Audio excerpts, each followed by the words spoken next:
Bulletin की शुरुआत करेंगे घनश्याम मेहर से जुड़ी खबर के साथ, जहां पर मेहर का विधानसभा में सवाल गूंजा। ओलावृष्टि का न सर्वे हुआ न मुआवजा मिला, इसे लेकर उन्होंने सवाल खड़े किए। कहा पाला और अतिवृष्टि का भी मुआवजा दिलाने की मांग हमारी ओर से की जा रही है। मंत्री ओटाराम देवासी ने इस पर जवाब दिया। मुआवजा देने के केंद्र सरकार ने 12 नियम बनाए हैं। 10,314 करोड़ रुपए केंद्र से मुआवजे के रूप में मिले। फसल खराबे का भुगतान 33% नुकसान पर करते हैं।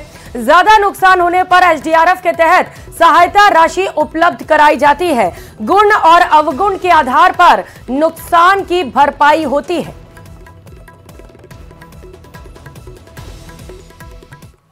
प्रबंध सहायता नागरिक सुरक्षा के ओलावृष्टि के भारत सरकार से अलग से 12 ऐसे जो सेंट्रल गवर्नमेंट के हैं नियम, उसके अनुसार हमें राशि वितरित की जाती है।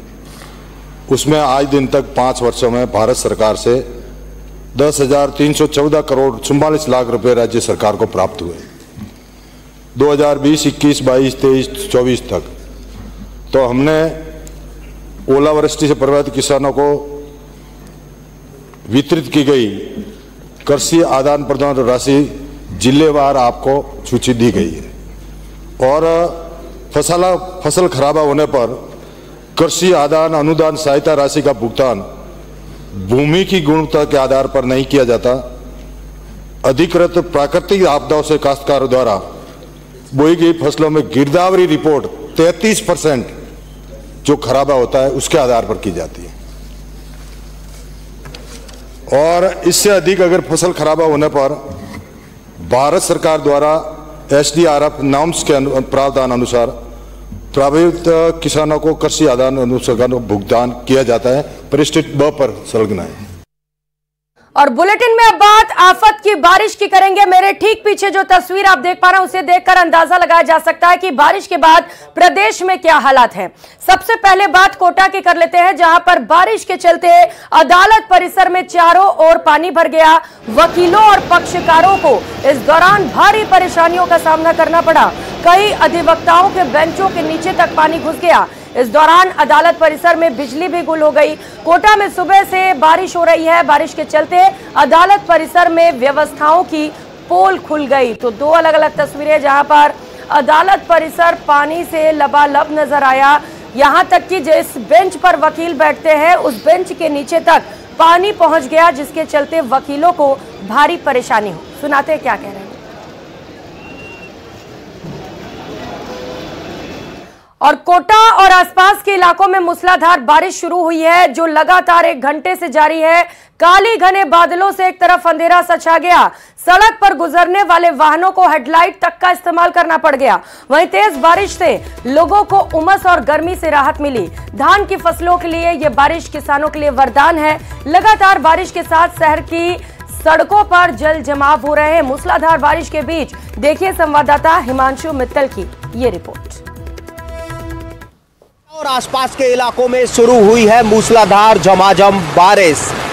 बीते 1 घंटे से बारिश का सिलसिला चल रहा है। काले घने बादलों की वजह से सुबह हल्का सा जो अंधेरा है वो छा गया है, जिसके साथ सड़क पर चलने वाले वाहनों को अपनी हेडलाइट जलानी पड़ रही है। 1 घंटे की बारिश के साथ ही शहर की सड़कों पर पानी आने लगा है। तो तेज गर्जना के साथ में बारिश, मूसलाधार बारिश कोटा और आसपास के इलाकों में चल रही है। मौसम विभाग की तरफ से हैवी रेन का जो अलर्ट है वो पहले ही जारी था। और फिलहाल देख सकते हैं आप कि कोटा की सड़कों पर आपको पानी जो है वो नजर आएगा, क्योंकि बीते 1 घंटे से जो ये बारिश है वो चल रही है। और 1 घंटे से इस बारिश की वजह से कह सकते हैं कि अब जो पानी है वो सड़कों पर नजर आने लगा है। हालांकि इस बारिश के साथ ही गर्मी से जो राहत है वो निश्चित तौर पर कही जा सकती है। गर्मी से जो राहत है वो मिली है, उमस से राहत मिली है। और इसके साथ ही किसानों के लिए भी ये बारिश किसी वरदान से कम नहीं है, क्योंकि किसानों को अच्छी बारिश का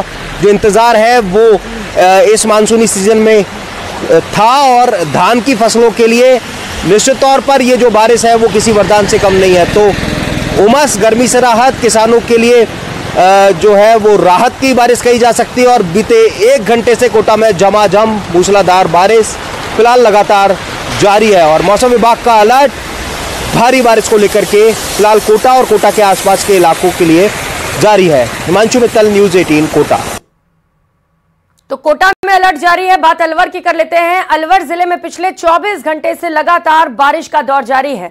सरिस्का के पहाड़ी क्षेत्रों में बारिश के चलते नदी नाले उफान पर हैं। वहीं रूपा रेल नदी में भी पानी की आवक हुई है। मालाखेड़ा से नटनी का बारा को जाने वाली सड़क पर सरंगपुरा गांव के पास पुलिया का काम अधूरा होने और रूपा रेल नदी में पानी आने से आवागमन रुक गया। निर्माणाधीन पुलिया के चलते दूसरा वैकल्पिक मार्ग रूपा रेल नदी की तलहटी में बनाया गया था, जो नदी में पानी आने की वजह से बंद है। जयसमंद बांध में भी पिछले 24 घंटे में करीब 3 फीट पानी की आवक हुई। सिलीसेट झील में करीब 2 फीट पानी आने से 20 फीट इसका गेज पहुंच चुका है।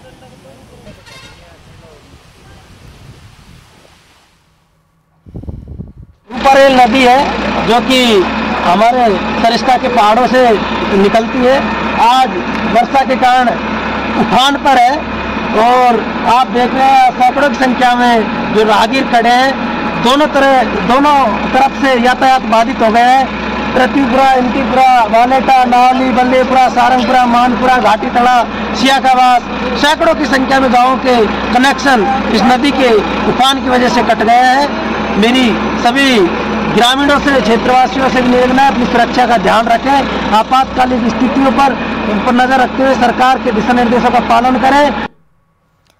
और बात करौली की, जहां पर कल हुई तेज बारिश में जिला मुख्यालय समेत कई स्थानों पर सड़कें और पुलिया बह गई।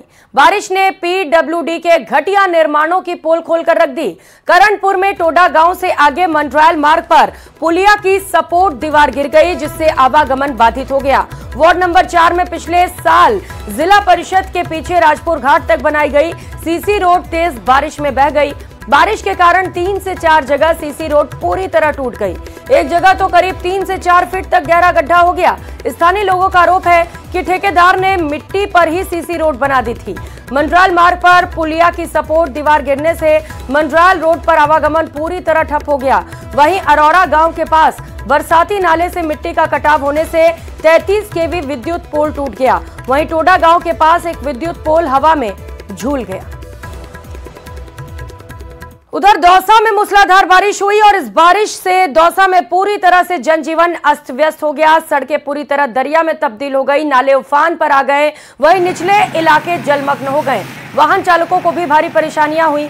लोगों के वाहन पानी के अंदर ही खराब होने लगे, लेकिन हर कोई ये कहता हुआ नजर आया कि वास्तव में बारिश बहुत अच्छी हुई है और दौसा में इसी तरह की बारिश की जरूरत भी बताई जा रही थी। लोगों ने यहाँ तक कि कहा कि चाहे कितनी ही परेशानी झेलनी पड़ जाए, लेकिन ऐसी ही बारिश होनी चाहिए।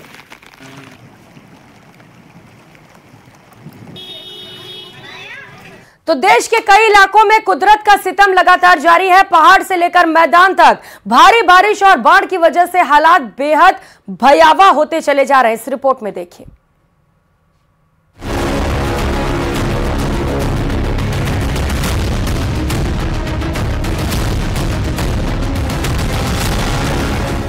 पहाड़ से मैदान तक सैलाब का कहर, मुसीबत बनी मूसलाधार बारिश। कई शहरों में जलप्रहार से हाहाकार। भीषण बारिश ने गिरा वाटरफॉल को उफान पर ला दिया है। सैलाब की शक्तिशाली लहरें निचले इलाकों की तरफ तेजी से बढ़ रही हैं, जिस वजह से आबादी वाले इलाकों को सतर्क रहने की हिदायत दी गई है। वडोदरा के निचले इलाकों में प्रचंड बारिश के बाद हालात बेकाबू हो चुके हैं। ये तस्वीरें हल्दरवा गांव की हैं, जहां कमर तक पानी आ चुका है। सैलाब जहां जहां से गुजर रहा है, वहां इंसानों की बनाई हर चीज को लीलता जा रहा है। गांव के अलावा शहरी इलाकों में भी हालात जस के तस हैं। लोगों के रास्ते को आसान बनाने वाला अंडरपास पूरी तरह पानी में समाया हुआ है। पानी इतना ज्यादा है कि समूची बस इसमें समा सकती है।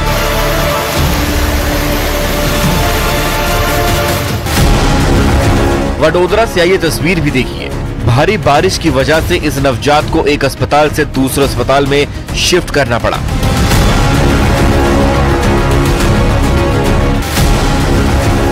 गुजरात का जूनागढ़ लगातार हो रही बारिश की वजह से किसी टापू में तब्दील हो गया है। ड्रोन कैमरे से ली गई इन तस्वीरों को देखिए। नदियों में आए उफान ने जिले के दर्जनों गांवों को अपनी चपेट में ले लिया है। यही वजह है कि प्रशासन लगातार हालात पर अपनी नजर बनाए हुए है। अमरेली के बक्सरा में सैलाब ने कुछ लोगों को अपने शिकंजे में कस लिया, जिस वजह से फायर ब्रिगेड की टीम को बुलाकर रेस्क्यू ऑपरेशन चलाया गया। सैलाब के बीच फंसे लोगों को बाहर निकालने के लिए पहले एक रस्सी को बिजली के खंभे से बांधा गया, फिर उसी रस्सी के सहारे रेस्क्यू टीम के सदस्य सैलाब में फंसे लोगों तक पहुंचे और फिर सावधानी के साथ सभी को बाहर निकाल लिया गया। द्वारका में भी सैलाब की वजह से हालात बस से बदतर हो चुके हैं। इस बीच रेस्क्यू टीम को एक मंदिर में 7 लोगों के फंसे होने की जानकारी मिली, जिसके बाद नगर निगम की रेस्क्यू बोट के जरिए सैलाब में फंसे लोगों को सुरक्षित ठिकानों तक पहुंचाया गया। गुजरात से रुख करते हैं महाराष्ट्र के पुणे शहर का। बुधवार रात से लगातार हो रही बारिश ने यहां पूरे सिस्टम को धराशायी कर दिया है। बारिश इस कदर हुई है कि गली मोहल्लों में कमर तक पानी भर गया, जिसका नतीजा ये हुआ कि आने जाने वाले लोगों को खासी दिक्कतों का सामना करना पड़ रहा है। ये मध्य प्रदेश का अनूप शहर है, जहां पहली बारिश ने व्यवस्थाओं की पोल खोल कर रख दी है। महज कुछ घंटों की बारिश ने पूरे शहर को किसी टापू में तब्दील कर दिया है। और अब उत्तरकाशी से ये तस्वीर भी देख लीजिए। लगातार हो रही बारिश ने यहां जनजीवन अस्त व्यस्त कर दिया है। ये तस्वीरें निर्मोर थाना इलाके से आई हैं, जहां नाले में आए उफान ने स्थानीय लोगों और छात्रों के लिए बड़ी मुसीबत पैदा कर दी है। यहाँ लोग अपनी जान को जोखिम में डालकर रास्ता पार करने को मजबूर हैं। हिमाचल प्रदेश के मनाली से डराने वाली तस्वीर सामने आई। पहाड़ों से उतरते सैलाब के पानी ने अचानक अंजनी महादेव नाले को उफान पर ला दिया, जिस वजह से यहाँ मौजूद पावर प्रोजेक्ट को अच्छा खासा नुकसान पहुंचा है। जबकि अचानक आई इस बाढ़ की वजह से कई घर भी तबाह हो गए।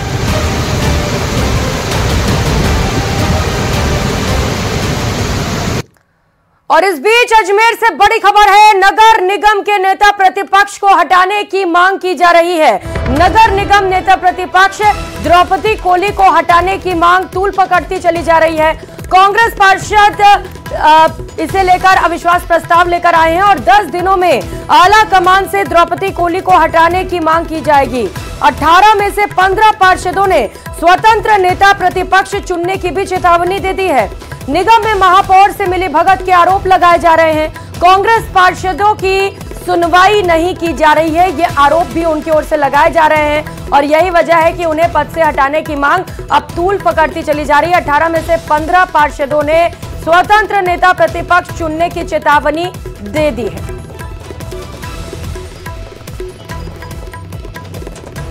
रुक करेंगे अगली खबर का। राजस्थान विधानसभा पेश कैग रिपोर्ट ने प्रदेश की सियासत में हलचल पैदा कर दी। इस रिपोर्ट में कई विभागों में चौंकाने वाले खुलासे आए हैं। रिपोर्ट के अनुसार गहलोत राज में वित्तीय वर्ष 2022 और 23 में राजस्थान को केंद्र सरकार से कम वित्तीय सहायता राशि मिली। रिपोर्ट के अनुसार 2022 और 23 राजस्थान को जो वित्तीय सहायता मिलनी चाहिए थी उससे करीब 6,500 करोड़ रुपए कम मिले हैं। देखिए रिपोर्ट।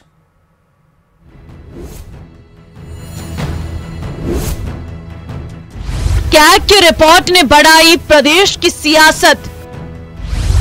रिपोर्ट में कई चौंकाने वाले खुलासे, कई विभागों में धांधली की बात आई सामने। राजस्थान विधानसभा में कैग की जो रिपोर्ट पेश की गई है उसने प्रदेश की सियासत को तेज कर दिया है।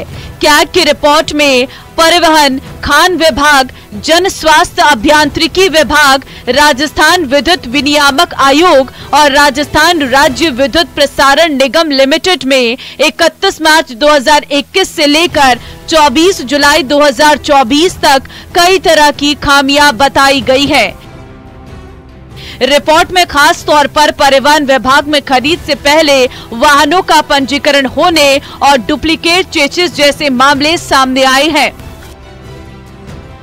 अब सबसे पहले बात करते हैं परिवहन में धांधली के मुद्दे की। रिपोर्ट में कहा गया है कि परिवहन विभाग में डेटा एंट्री के दौरान भारी खामियां हुई हैं, जिसमें पाया गया कि 119 मामलों में वाहनों को खरीद की तारीख से 174 दिन पहले ही पंजीकृत कर दिया गया।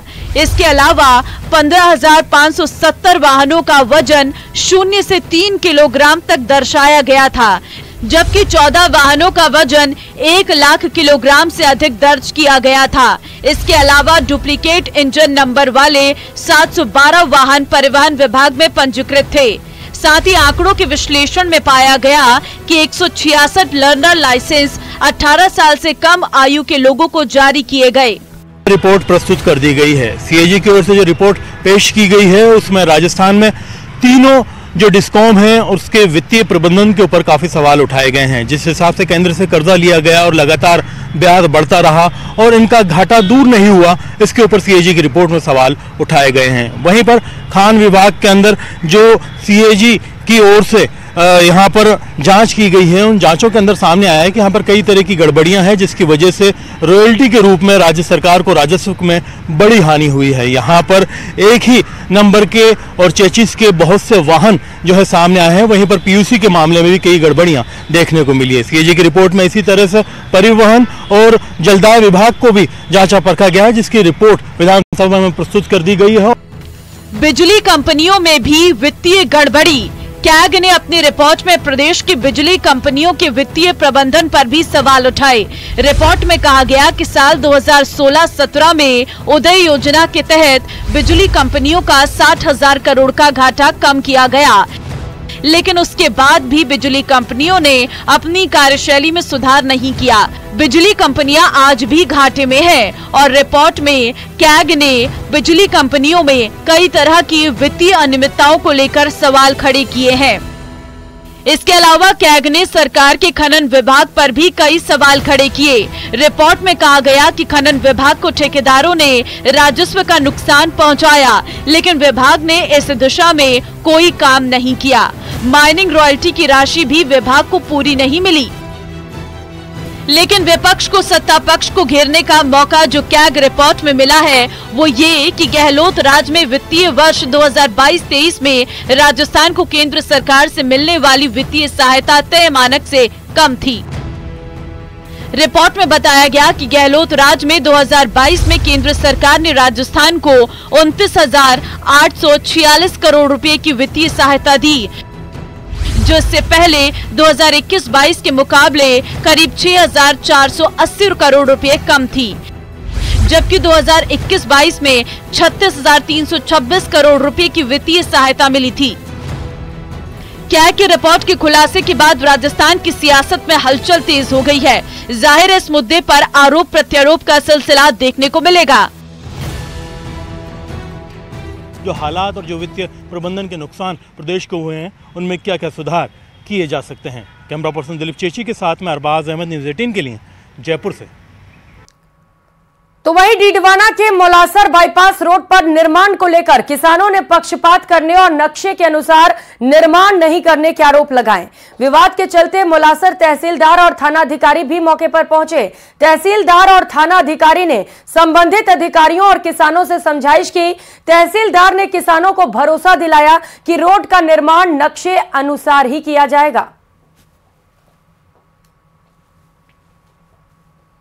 जो बाईपास जो बन रही है ये नक्शे के अनुसार नहीं है और आगे हमारे भी खेत में तो इसमें ये मोड़ है ही नहीं नक्शे के अनुसार, परंतु फिर भी ये नक्शे के अनुसार नहीं चल करके अपनी मनमर्जी से चल रहे हैं और आगे जो मोड़ लग रहा है जो मोड़ बना है ये एक्सीडेंटल पॉइंट बन जाएगा एक तरह से।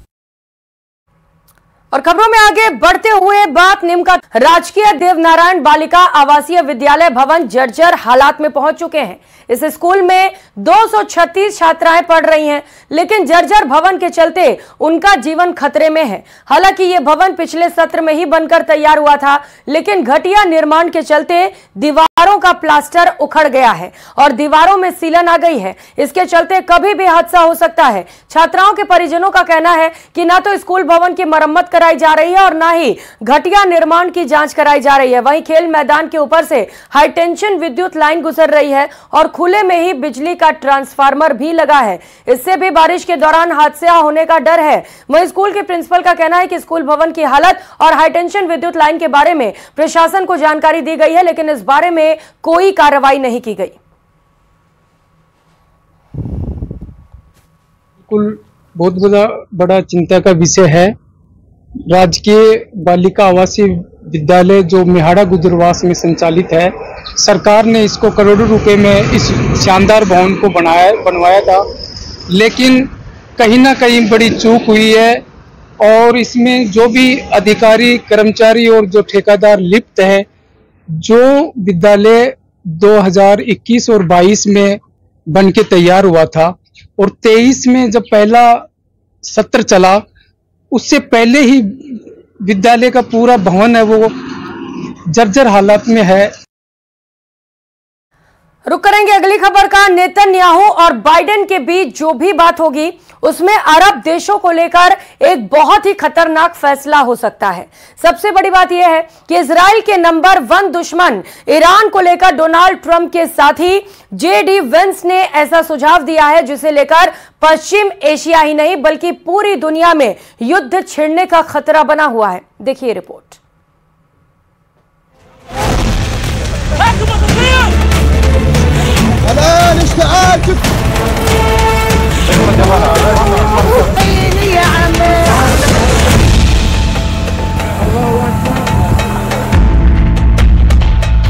एक तरफ गाजा में इजराइल का नया हमला हुआ है और दूसरी तरफ नेतन्याहू और गोला बारूद की डिमांड के साथ अमेरिका में मौजूद हैं।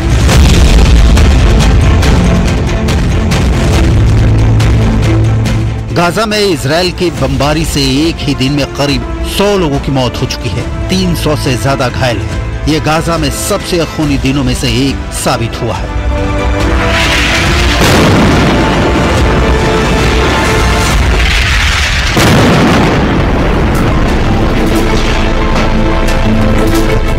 गाजा के खान यूनिस इलाके में न सिर्फ इजरायली वायुसेना ने बमबारी की, यहाँ पर इजरायली टैंक मार्क 1 ने भी अंधाधुंध गोले बरसाए और नतीजा आपके सामने है। अपने परिवार के कई लोगों को खोने वाले अहमद समूर लाशों को उठाकर थक चुके हैं। इजराइल ने जब हमला किया तो एक 4 मंजिला इमारत पूरी तरह ढह गई। अहमद समूर का घर इसी इमारत में था।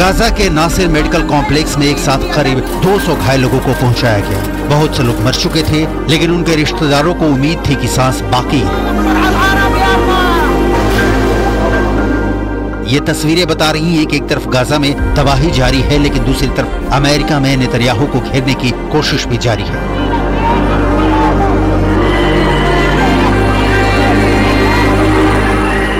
व्हाइट हाउस के करीबी ये लोग नेतन्याहू का विरोध करने पहुंचे हैं। ये गाजा में हजारों लोगों की मौत पर बाइडेन प्रशासन को जगाना चाहते हैं। ये इजराइल को जारी बम और गोला बारूद की सप्लाई रोकना चाहते हैं। ये सब एक प्रदर्शन का हिस्सा है।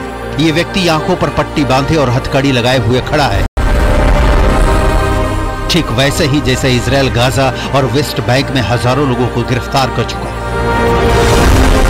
गाजा में तबाही रुकने का नाम नहीं ले रही।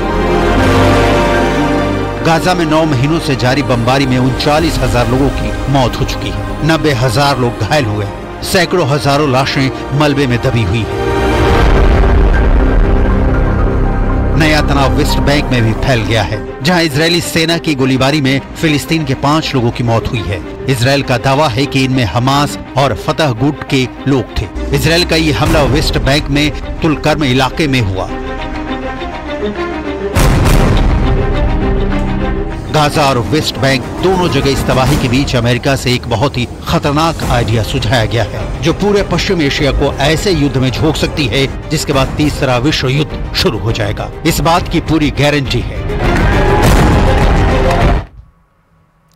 तो वहीं ग्रीन योर नेबरहुड की उषा मुरली ने प्रोजेक्ट वन ट्री के लिए न्यूज 18 को बधाई दी है। उन्होंने कहा कि हमें सिर्फ पौधे नहीं लगाने हैं बल्कि उन पौधों का पोषण भी करना है। उन्होंने लोगों से अपने माता पिता और बच्चों और दूसरे प्यारे लोगों के नाम पर भी पौधे लगाने की अपील की है। सुनिए।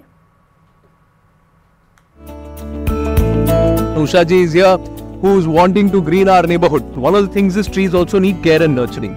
So when you care for them and when you talk to them, is it also great? Very therapeutic, and we have now children who have planted the trees, asking their parents that they want to visit it every day and see how is it growing. Children are the best ambassadors, so we got a lot of children involved, and we told parents, plant one tree, each one plant one, nurture one. The whole idea is you got to nurture. It's not enough planting trees, and plant in the name of your children, plant in the name of your parents, or in the memory of some loved ones, or an important date. There's an emotional connect, and then look after. Even tag it, put your name, and visit it every day. So it's not about planting trees; it is about looking after the trees and adopt trees. So we say be a tree parent or But here it's not just beneficial for the tree; it's also beneficial for us, sir. Very much. It's everything. It's the biodiversity changes. The moment the biodiversity changes, when you hear the birds, the little, even the mongoose start coming. There are a lot of other even snakes. It's very healthy to have in our environment. That's part of the biodiversity. If you want to control the rat population, meet snakes.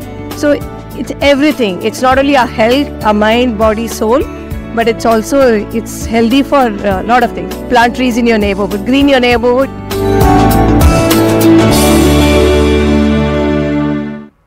तो एक पेड़ जरूर लगाएं और उसका खास ख्याल भी रखें। इस बुलेटिन में फिलहाल इतना ही। आगे देखिए खबर दोपहर। नमस्कार।